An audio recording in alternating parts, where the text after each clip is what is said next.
Today on The Nation Speaks, human trafficking, how chaos at the southern border gives cartels the green light to sell people for sex and labor. We hear all about it from former Border Patrol Chief Rodney Scott. And in America Q&A, what do you think should be the role of Border Patrol? Then, what's it like to be a child victim of trafficking? That's what we asked survivor and advocate Andi Buerger and Alma Tucker, who supports trafficking survivors on both sides of the border.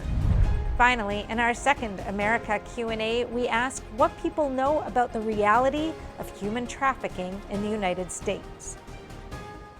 Hello and welcome to The Nation Speaks. I'm your host, Cindy Drucare.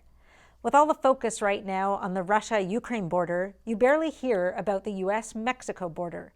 But rest assured, the cartels haven't shifted their attention. They are running massive human trafficking operations into this country.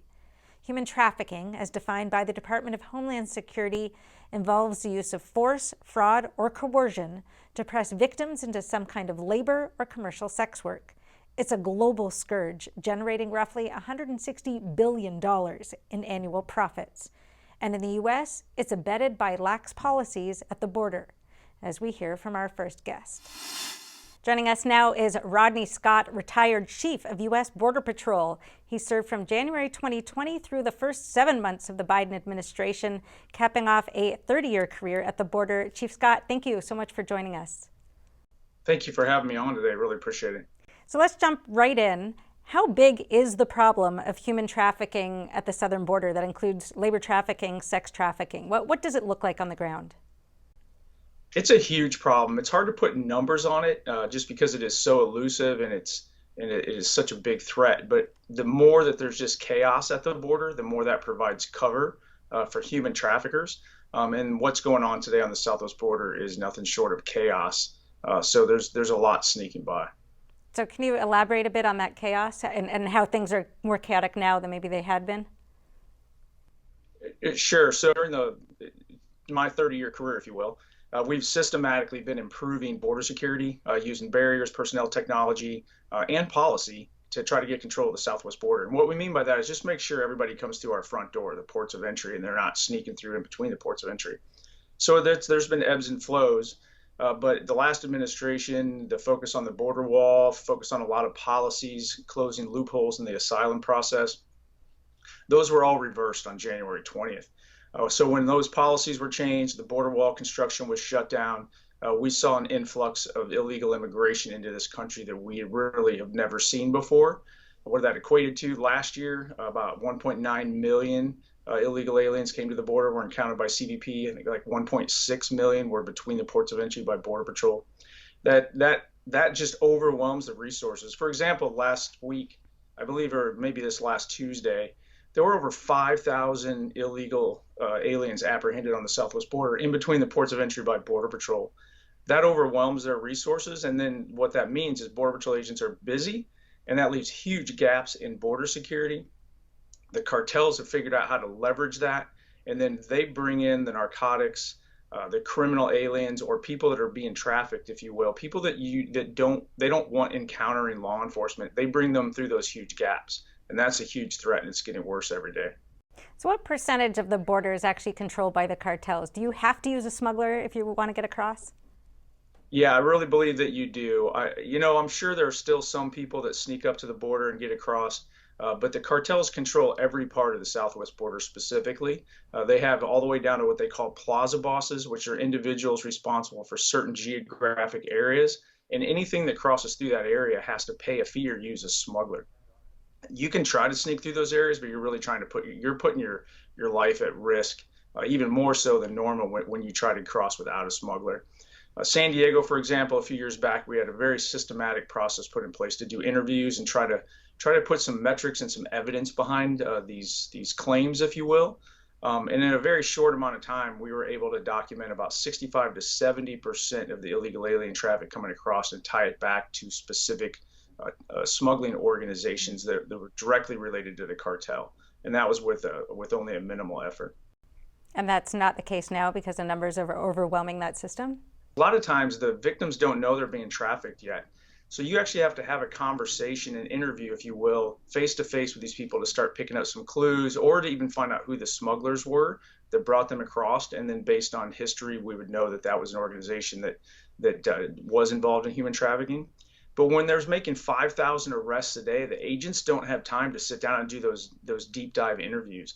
They're barely treading water just to do the bare minimum processing of individuals and then push them to the next phase of the immigration process or the prosecution process.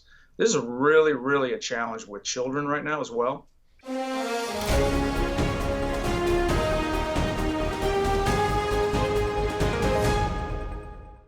We heard a lot in the last interview about how chaos at the southern border allows human trafficking to flourish. Our next two guests bring home the reality of what that means for a victim. We have with us two women who work directly with rescued victims of trafficking, particularly younger ones. Andi Buerger is the founder and chair of the international nonprofit Voices Against Trafficking. She's also the founder of Beulah's Place, a home for homeless teens to lead them away from sexual exploitation. And Alma Tucker, a former investigative officer for the Child Protection Unit with the Mexican Consulate in San Diego. She's also the founder of International Network of Hearts, based in San Diego and Tijuana, Mexico. And she runs 3 group homes for young adult survivors of human trafficking. Thank you both so much for coming today. Thank you, Cindy, for having us. Andi, unfortunately, you can tell us firsthand what it's like to be a victim of sex trafficking. Can you start us off by sharing a little bit of your story with us and really what goes inside a child's head who's in that situation? Well, before there was a term called human trafficking, I was trafficked by all immediate and several extended family members from the ages of 6 months to 17 years old. And so by the time I was 5, all I wanted to do was be free, to not be hurt, to not be touched anymore. And that wasn't going to be possible. You know, in the early 60s and 70s, they didn't have a place for kids to run to. And nobody even talked about child abuse really back in those days. So I decided I would take my own life at 5.